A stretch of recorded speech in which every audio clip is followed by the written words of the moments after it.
Good morning students.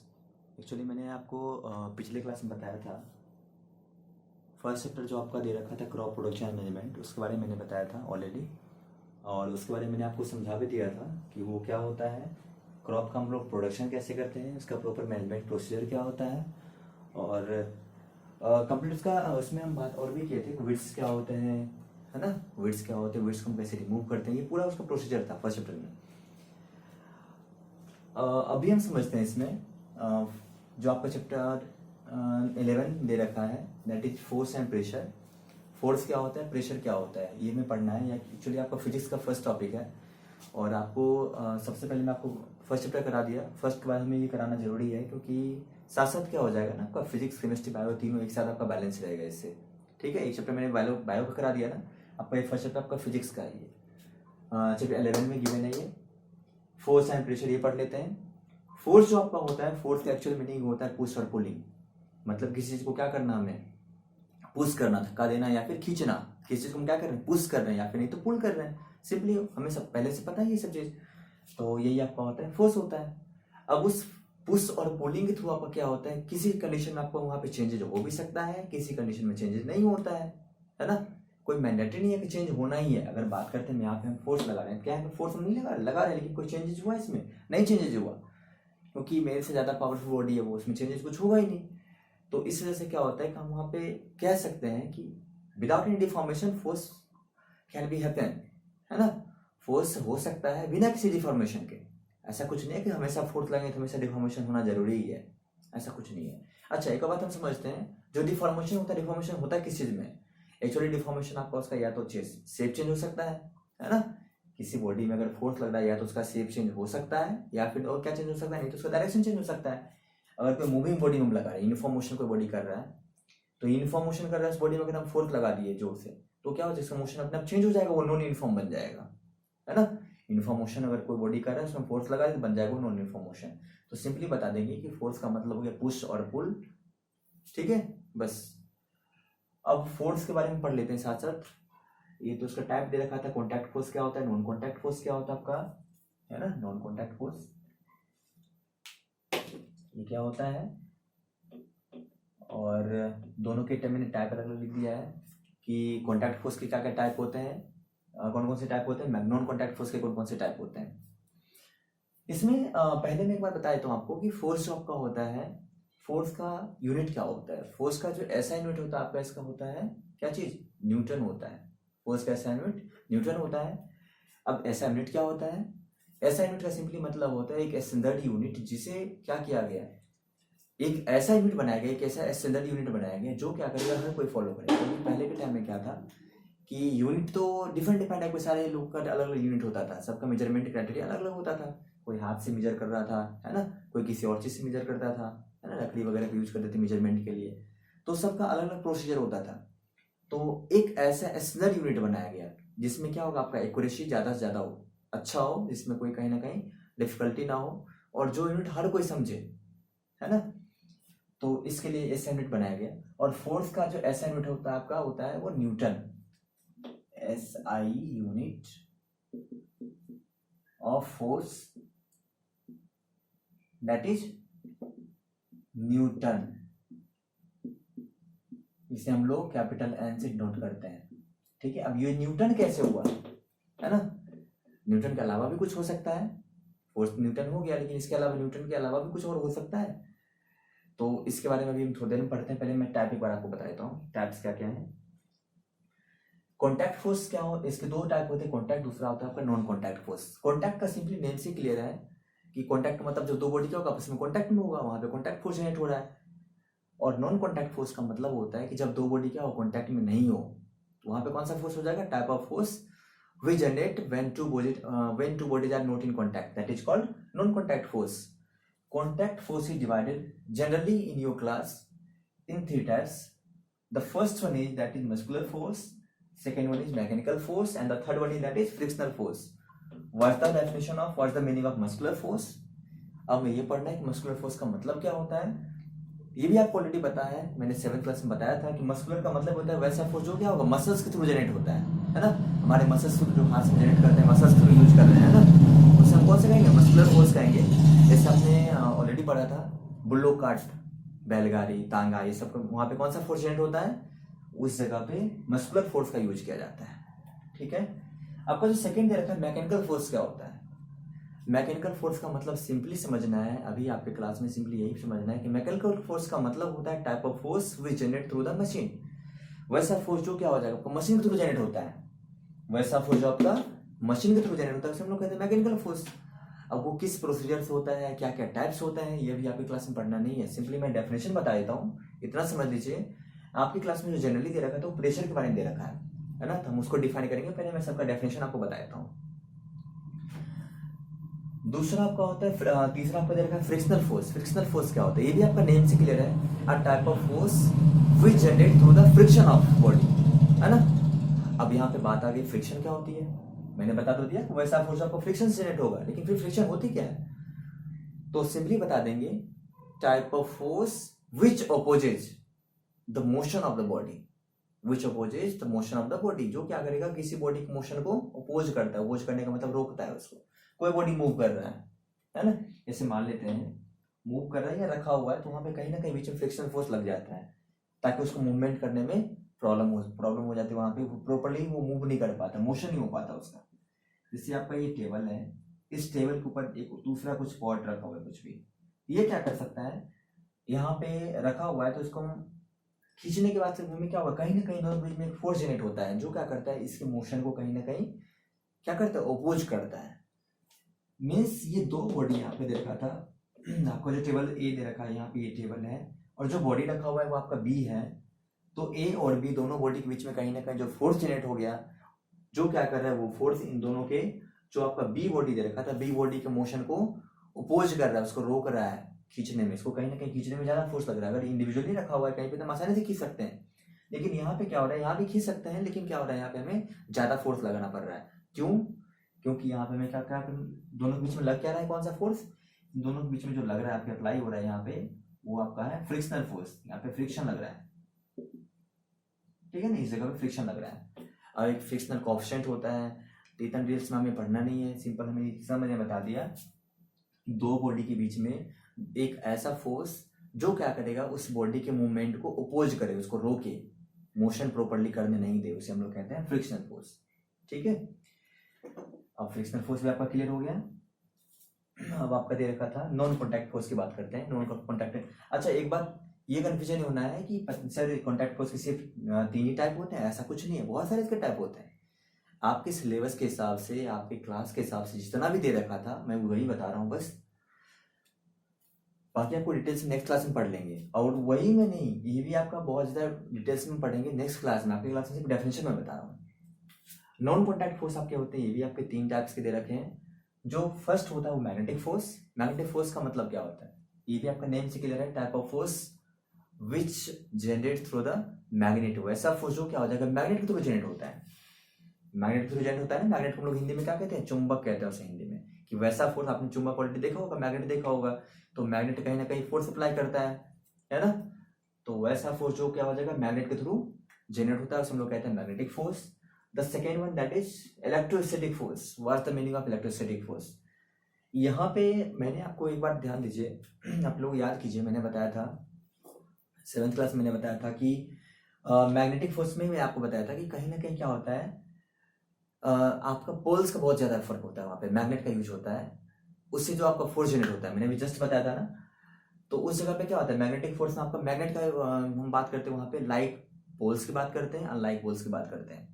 जब दो poles आपका अगर लाइक आ जाएगा तो वहाँ पे कौन सा फोर्स जनरेट होता है, लाइक जब हो जाएगा, लाइक पोल्स से बात करते हैं, यहाँ पे नॉर्थ नॉर्थ आ गया, 2 लाइक पोल्स आ गए, तो उस जगह पे, या फिर दो नॉर्थ नॉर्थ अगर हो गया, एक आपका ये नॉर्थ साउथ और साउथ नॉर्थ, यहाँ पे क्या हो रहा है दोनों जगह पे क्या हो रहा है, बिल्कुल लाइक पोल है आपका है, तो लाइक पोल में यहाँ पे क्या हो रहा था, अट्रैक्शन और रिपल्सन, यहाँ पे आपका हो जाएगा रिपल्सन, क्योंकि दोनों के दोनों क्या है आपका लाइक है, तो यहाँ पे अट्रैक्ट नहीं करेगा, ये क्या करेगा आपको रिपेल कर देगा, रिपल्सिव फोर्स यहाँ पे लगेगा, है ना, तो ये रिपेल भी यहाँ पे कर रहा है, क्यों, क्योंकि यहाँ पे तो लाइक आपका यहाँ पे दे रखा था पोल्स, तो सेम वही कंडीशन में यहाँ पे बता देंगे।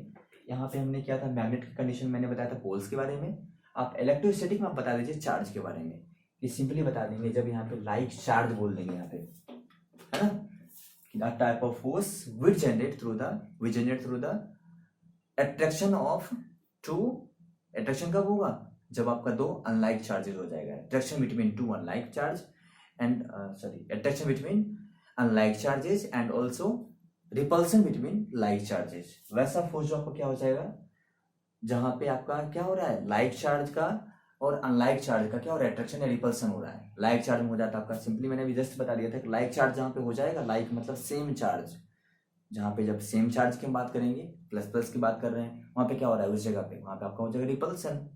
रिपल्सन का मतलब क्या होता है, एक दूसरे को धक्का देना, वहां पे अट्रैक्ट नहीं होगा, वो धक्का देगा, रिपल्सिव करेगा। और अनलाइक में क्या हो जाएगा, कहीं ना कहीं एक दूसरे को अट्रैक्ट करेगा, वहां पे हो जाएगा अट्रैक्शन। तो उसके थ्रू जो जनरेट होता है फोर्स हम लोग कहते हैं इलेक्ट्रोस्टैटिक फोर्स। आई थिंक आपको क्लियर हो गया होगा। ग्रेविटेशनल फोर्स क्या होता है, ग्रेविटेशनल फोर्स का सिंपली मतलब अभी समझेंगे कि आप वैसा फोर्स जो क्या होगा दो बॉडी के बीच में अप्लाई होता है bye the virtue of the mass, उसके मास के थ्रू, वो मास के ऊपर डिपेंड करता है, उस बॉडी के मास के ऊपर डिपेंड करता है। सिंपली बता देंगे type of force we generate through the virtue of their mass, by the virtue of their mass. ठीक है, आपका होता है ग्रेविटेशनल फोर्स, मतलब जब दो बॉडी के बीच में क्या होता है, वो भी एक तरह का अट्रैक्शन फोर्स ही है जो क्या होता है, लेकिन अट्रैक्शन फोर्स तो है, लेकिन वहां पे कहीं ना कहीं क्या होता है, मास से ज्यादा वहां पे अकर्स होते हैं, मास पे कहीं ना कहीं वो डिपेंडेंट होता है दोनों बॉडी, है ना, वो डिपेंड करता है कि कौन से मास का बॉडी है, दोनों बॉडी के मास पे कहीं ना कहीं एक दूसरे पे डिपेंडेंसी होती है, उसे हम लोग कहते हैं ग्रेविटेशनल फोर्स। इसके बारे में अच्छे से बाद में पढ़ेंगे, ग्रेविटेशनल कॉन्स्टेंट क्या होता है, फिर पढ़ेंगे आपका इसमें ग्रेविटी एक्सीलरेशन क्या होता है, क्योंकि उसी सब वजह से फोर्स जनरेट होता है। तो ये सब फिर से पढ़ेंगे क्लास 9th में। ठीक है, अभी जितना आपकी क्लास में दिया गया मैंने उतना बता दिया। डेफिनेशन आप इसको सबको आप नोट कर लीजिएगा। मैं इसको ऑलरेडी मैं आपको नोट्स सेंड कर दूंगा, उसे आप देख के लिख लीजिएगा इसको। बाकी कोशिश कीजिएगा पहले खुद से लिखने का, ये समझ के खुद से लिख लें, कोशिश कीजिए, अगर खुद से अगर नहीं लिख पा रहे फिर आप नोट्स देख के लिख लीजिए उसको। ठीक है, अब हम बात करते हैं प्रेशर की, बात करते हैं प्रेशर क्या होता है। एक्चुअली मैंने ऑलरेडी बताया था आपको कि प्रेशर के बारे में, पहले मैं फोर्स बता रहा था कि फोर्स का ऐसा यूनिट आपका न्यूटन होता है, न्यूटन के अलावा भी कुछ होता है या किसे हम न्यूटन कहते हैं, वह फिर से समझते हैं। फोर्स जो एक्चुअली होता है उसका फॉर्मूला आपका होता है मास इंटू एक्सीलरेशन। अभी F इक्वल्स टू ma कैसे होता है ना, F इक्वल्स टू ma आपका होता है, ये आपका जो फॉर्मूला दे रखा था ये आपके क्लास 9th में पढ़ेंगे। क्लास 9th में Newton second law of motion पढ़ेंगे, change in momentum with respect to time, that is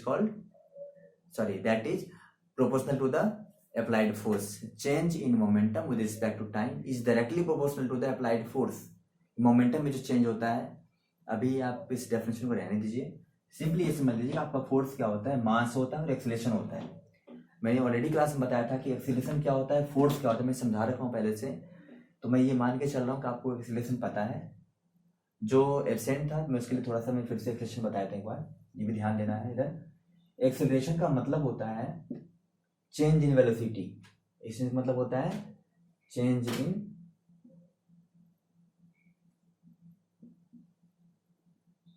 in velocity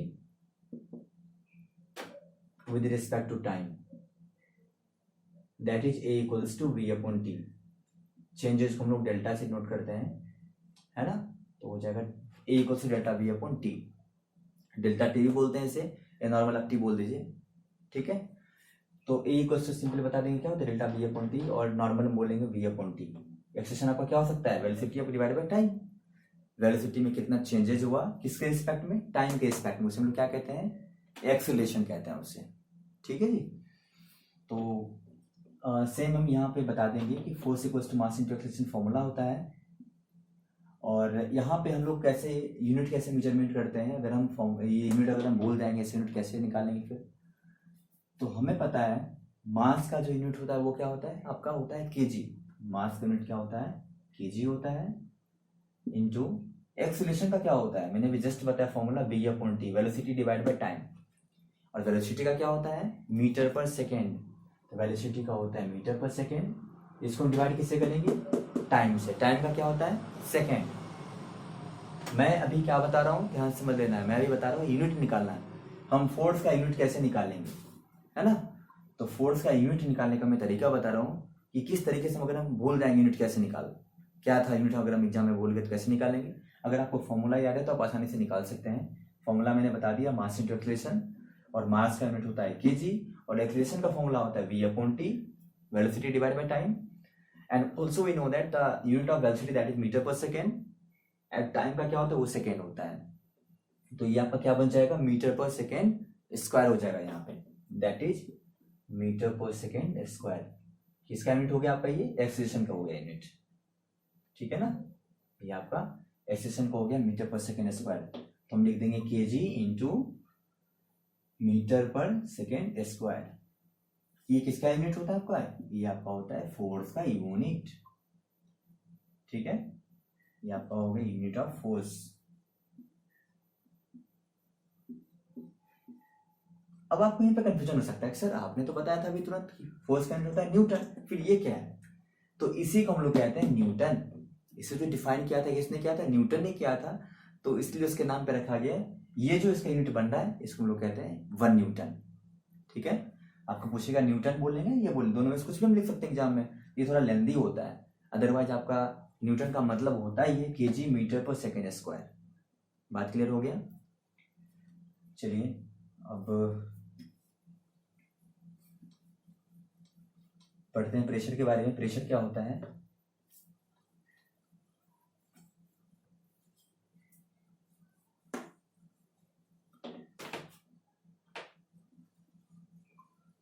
pressure already जो प्रेशर होता है, प्रेशर का मतलब होता है, नॉर्मली भाषा में क्या कहते हैं, प्रेशर का मतलब होता है प्रेस करना, दबाना है किसी चीज को, है ना, प्रेस आउट करना। तो सिंपली लैंग्वेज में बताएंगे प्रेशर का जो आपका फॉर्मूला यहाँ पे बताएंगे। प्रेशर होता है आपका thrust upon area. Pressure equals to thrust upon area, pressure equals to thrust upon area. पहले इसका यूनिट की हम बात कर लेते हैं, यूनिट वगैरह समझ लेते हैं, उसके बाद मैं बताता हूँ प्रेशर का इफेक्ट क्या होता है, कैसे प्रेशर जनरेट होता है सॉलिड में, लिक्विड में, गैस में, ये बताता हूँ। Pressure equals to thrust upon area हमने पढ़ लिया। थ्रस्ट क्या होता है तो सिंपली बता देंगे, thrust is also type of force. Thrust is also a type of force, जो क्या होता है वो भी एक तरह का फोर्स होता है जो जनरेट होता है बॉडी के आपका इंटरनली। आप देखेंगे वहां पे कहीं ना कहीं थ्रस्ट फोर्स जनरेट होता है, थ्रस्ट फोर्स आपका जनरेट होता है। जैसे मैं बात कर रहा हूँ, एक पाइप की मैं बात कर रहा हूँ, पाइप से आपका पानी फ्लो हो रहा है, तो जब क्या होता है कि काफी पाइप का साइज क्या था, इंटरनली काफी बड़ा साइज है उसका, पानी उधर से आ रहा है, एकाएक मैंने क्या किया, पतला सा पाइप लगा दिया, तो कहीं ना कहीं क्या होगा, वो पाइप पे फोर्स ज्यादा अप्लाई होगा उस जगह पे, है ना, एक तरह से धक्का लगेगा इंटरनली, उसे ही हम लोग कहते हैं थ्रस्ट। थ्रस्ट समझ में आगे बात, एक तरह का वो क्या होता है, फोर्स होता है जो बॉडी पे अप्लाई होता है। थ्रस्ट डिवाइड बाय एरिया, आपका प्रेशर का फॉर्मूला क्या होता है, thrust upon area.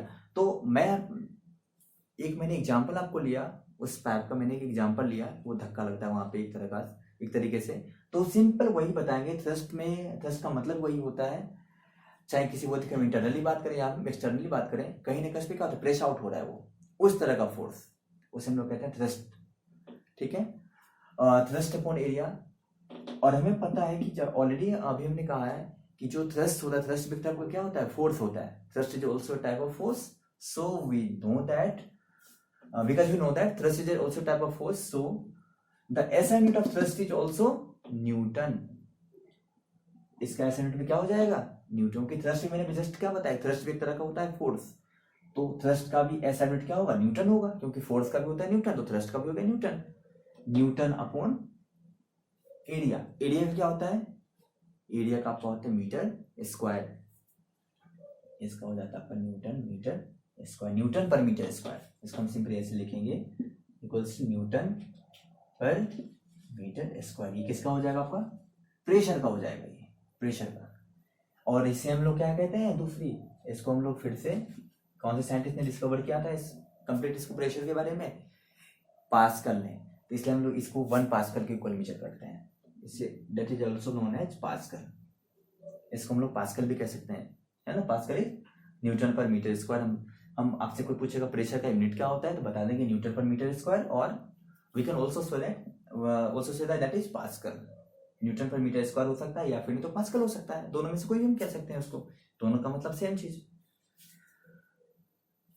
I think आपको ये भी क्लियर हो गया होगा। मैं आपको भी जस्ट यूनिट निकालना बता रहा हूँ, इसका यूनिट मैंने कैसे निकाला प्रेशर का।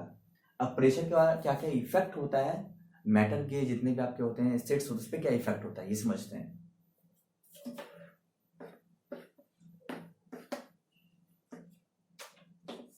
इफेक्ट ऑफ प्रेशर,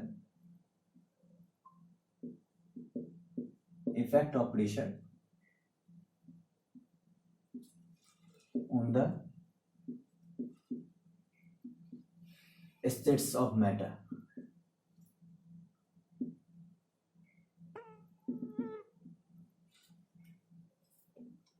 इसमें हम पढ़ेंगे what will happen when pressure exerts on the states of matter that is solid, liquid as well as gas। सो हम इसको इंडिविजुअली हम धीरे से तीनों को तीनों बारे में हम पढ़ते हैं, इंडिविजुअली पढ़ते हैं कि प्रेशर का कहीं ना कहीं इफेक्ट क्या होगा, आपका सॉलिड पे क्या इफेक्ट होगा, लिक्विड पे क्या इफेक्ट होगा और गैस पे क्या इफेक्ट होगा। हम बात करते हैं, अगर हम सॉलिड की बात कर रहे हैं तो सॉलिड के केस में क्या होता है, कहीं ना कहीं उसमें क्या होता है, मास होते हैं, मास ज्यादा होते हैं, तो उस मास की वजह से क्या होता है, कहीं ना कहीं वो आपका डाउनवर्ड फोर्स जनरेट होता है, कहीं ना कहीं एक तरह का डाउनवर्ड प्रेशर जनरेट होता है। सॉलिड में क्या होता है, ज्यादा मास होता है, तो उस मास एक जगह इकट्ठा मास होता है ना, क्योंकि बॉडी उसके क्या होते हैं, पार्टिकल्स आपस में क्लोज होते हैं। मास तो सब में होते हैं, आप कह सकते हैं मास सब में होते हैं, सॉलिड में, लिक्विड में, गैस सब में होते हैं, लेकिन इसके मास क्या होता है, बिल्कुल क्लोजली पैक होते हैं इसके पार्टिकल्स, तो कहीं ना कहीं क्या हो जाता है, वो डाउनवर्ड फोर्स जनरेट करता है। कोई भी हम क्लोजली पैक ले लिए, अगर हम मार्केट की बात करें, यहाँ पर रखा हुआ है तो कहीं ना कहीं क्या होगा, एक तरह का ये क्या आपका है, सॉलिड है, ये अगर रखा हुआ है कहीं ना क्या, ये कहाँ प्रेशर जनरेट करेगा, नीचे की तरफ ही तो करेगा, ये कर रहा है नीचे की तरफ। अगर हम कहीं भी रख देंगे ना प्रेशर, तो जिस बॉडी पे इसका मास जहां पे रख दिए, जिस सरफेस पे, वो उसको क्या करेगा, बिल्कुल नीचे की तरफ डाउनवर्ड डायरेक्शन में क्या जनरेट करेगा, प्रेशर जनरेट करेगा। तो सिंपली बता देंगे, जो सॉलिड बॉडी होता है, सॉलिड बॉडी आपका प्रेशर, दबाव, सिंपली भाषा में दबाव बोलेंगे, वो जनरेट करता है आपका कैसे, डाउनवर्ड डायरेक्शन में, नीचे की तरफ वो क्या करता है, प्रेशर जनरेट करता है। बात क्लियर हो गया। जो सॉलिड बॉडी होता है प्रेशर जनरेट करता है डाउनवर्ड डायरेक्शन में, नीचे की तरफ जनरेट करता है, वो अपवर्ड जनरेट थोड़ी करता है। अगर हम कोई बॉडी को जिसमें मास है ऑलरेडी पहले से, इसमें ऊपर तरफ फेंकता हूँ, क्या वो क्या ऊपर तरफ फोर्स जनरेट कर देगा कुछ देर के लिए, नहीं, कुछ देर के लिए वो दिखावा के लिए हो जाता है, फिर अपने आप क्या होगा, वापस फिर से नीचे आना ही है। तो सिंपली हम बता देंगे, अगर कोई बॉडी ऐसे रखा हुआ है, सॉलिड अगर बॉडी है, तो वो प्रेशर कहाँ जनरेट करेगा, बिल्कुल डाउनवर्ड डायरेक्शन में। ठीक है, अब हम बात करते हैं लिक्विड की। अच्छा, यहाँ पे लिक्विड बताने से पहले मैं आपको एक चीज और क्लियर कर देता हूँ। एक टॉपिक इसमें आता है लिक्विड, बहुत बच्चे कंफ्यूजन में होता है कि सर लिक्विड और फ्लूइड क्या होता है, लिक्विड और फ्लूइड। आई थिंक मैंने आपको क्लास में बताया था, लेकिन फिर से एक बार समझ लीजिए, लिक्विड और फ्लूइड क्या होता है। तो बता देंगे, लिक्विड और फ्लूइड दोनों में फर्क होता है। फ्लूइड का मतलब होता है, लिक्विड का मतलब सिर्फ लिक्विड हो गया है ना, जो लिक्विड स्टेट में रहता है, लेकिन फ्लूइड का मतलब होता है liquid as well as gas. Fluid contains liquid as well as gas, both states। This is contains liquid as well as gas, है ना। फ्लूइड का मतलब होता है लिक्विड भी होता है और गैस भी होता है, दोनों होता है, दोनों स्टेट होता है इसमें। तो अब आई थिंक बात क्लियर हो गया। तो हम बात करते हैं सॉलिड का, और हम डायरेक्ट में बात करता हूँ फ्लूइड की बात करता हूँ। फ्लूइड का मैंने मतलब ऑलरेडी बता ही दिया, इसमें क्या होता है, लिक्विड भी हो सकता है और गैस भी हो सकता है। फ्लूइड में क्या हो गया, लिक्विड भी हो गया और गैस भी हो गया।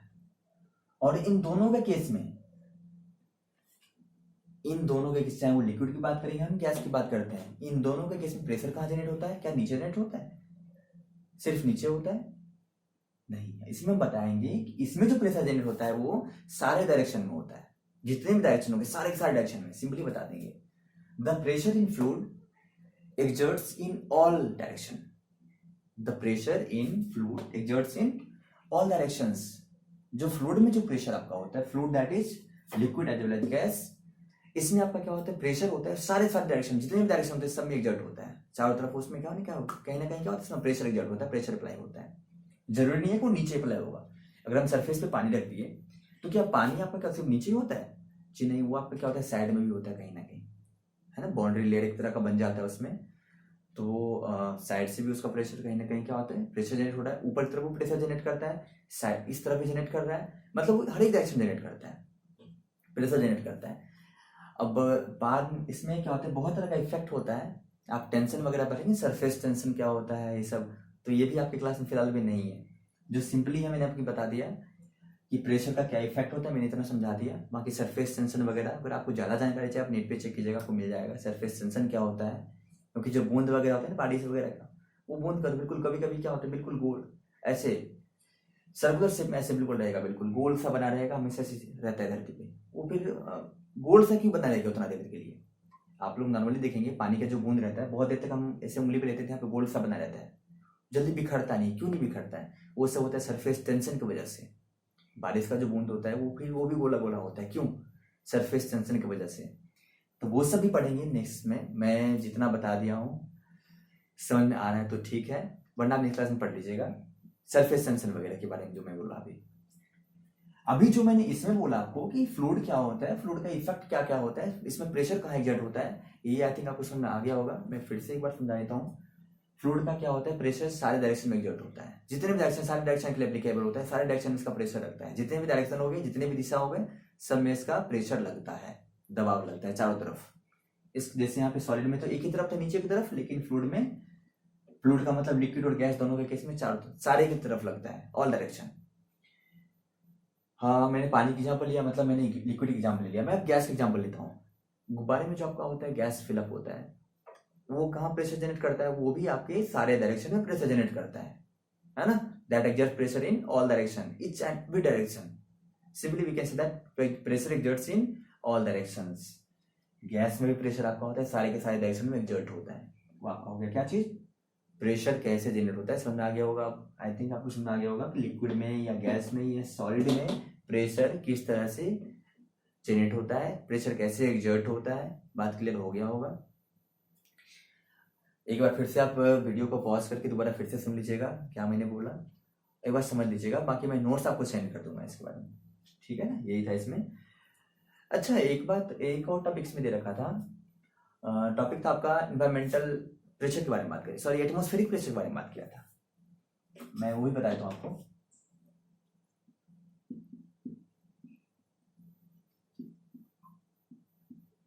एक्चुअली मेरे पास ये बुक अवेलेबल है नहीं, तो मैं एक बार ऑनलाइन चेक कर लेता हूँ कौन कौन सा टॉपिक है, फिर मुझे बताना पड़ता है। देखिए यहाँ पे एटमॉस्फेरिक प्रेशर,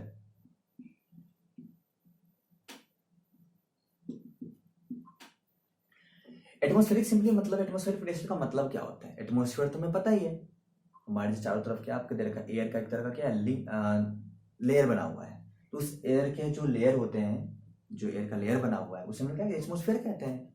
जिस एयर के लेयर के तुम लोग क्या बिल्कुल सराउंडेड है, घिरे हुए हैं, उसे हम लोग कहते हैं क्या चीज, एटमॉस्फेयर। अब उस एटमॉस्फेयर का भी प्रेशर होता है। हम लोग सोच रहे हैं कि हम लोग यहाँ पे खड़े हैं तो क्या हो, हम हमारे पर प्रेशर नहीं, हमारे पर कोई प्रेशर नहीं लग रहा है? बिल्कुल लग रहा है, प्रेशर लगता है, नेचुरली प्रेशर लग रहा है। एयर का प्रेशर तो होता है, और एयर और जो एटमॉस्फेरिक प्रेशर होता है वो बहुत ज़्यादा होता है। एटमॉस्फेरिक कहीं ना कहीं एटमॉस्फेरिक प्रेशर बहुत ज़्यादा होता है, लेकिन हमें पता नहीं चल रहा है। क्यों नहीं पता चलता है? क्योंकि प्रेशर के इफेक्ट लगे हमें कोई बॉडी में कहीं ना कहीं चेंजिंग होना चाहिए था, लेकिन कुछ हो ही नहीं रहा है, हमें कुछ पता नहीं चलता है कि हमारे ऊपर भी कहीं ना कहीं एयर का प्रेशर है। तो इसको समझने के लिए पहले एक बात समझ लीजिए कि हमारे बॉडी के अंदर भी कहीं ना कहीं प्रेशर होता है। हमारे बॉडी के अंदर क्या होता है आपका, फ्लूइड पार्टिकल्स मैंने जस्ट बताया था क्या होता है, इंटरनली कहीं ना कहीं प्रेशर जनरेट करता है, कहीं ना कहीं क्या करता है वो प्रेशर जनरेट करता है। और वही प्रेशर क्या करता है, जो इंटरनली जो बॉडी के अंदर प्रेशर है, वो प्रेशर क्या करता है, काउंटर अटैक करता है, काउंटर बैलेंस कर देता है इसको। किसके साथ अटैक करता है ये? एटमॉस्फेरिक प्रेशर के साथ। और दोनों को क्या होता है, एक तरह से बैलेंस कर देता है दोनों प्रेशर। हमारे फिर से समझते हैं, हमारे बॉडी के अंदर इंटरनली जो प्रेशर होता है, बॉडी में जो इंटरनली जो होता है प्रेशर, फ्लूइड के थ्रू प्रेशर, ठीक है? तो हमारे बॉडी के जो अंदर में जितने भी आपके फ्लूइड पार्टिकल्स हैं उसके थ्रू जो आपको प्रेशर जनरेट, क्योंकि मैंने अभी जस्ट पढ़ा था, मैंने आपको जस्ट बताया कि जो फ्लूइड होते हैं वो क्या करते हैं, सभी डायरेक्शन में प्रेशर जनरेट करते हैं। तो फ्लूइड जब प्रेशर जनरेट करेगा तो वो प्रेशर और जो आपका एटमॉस्फेरिक प्रेशर था वो दोनों एक दूसरे को क्या करेगा, काउंटर अटैक करेगा, और फाइनली बैलेंस हो जाएगा। और उस बैलेंसिंग वजह से हम लोग क्या होता है, पता चलता नहीं है कि कोई प्रेशर भी मेरे ऊपर अप्लाई हुआ था एयर का या नहीं हुआ था। ठीक है जी, आई थिंक आपको बात समझ में आ गया होगा। बाकी मैंने इस चैप्टर में जो भी था मैंने बता दिया। इसका नोट्स वगैरह मैं आपको ऑलरेडी मैं आपको सेंड कर दूंगा। और अगर आपको समझ में कुछ भी नहीं आया होगा इस चैप्टर में तो आप मुझे पर्सनली मैसेज कर दीजिएगा, पूछ लीजिएगा मेरे से। मैं अपना नंबर फिर से मैं यहाँ पे लिख देता हूँ, आप या तो सर से ले सकते हैं, अब मैं अपना नंबर लिख देता हूँ 8825170813 8825170813। आप इस पे व्हाट्सएप या कॉल करके पूछ सकते हैं मेरे से, ठीक है जी। चलिए इसका नोट्स बिल्कुल प्रिपेयर करना है और जो भी आपको इसमें डाउट्स वगैरह होगा पूछ लीजिएगा मेरे से। Thank you.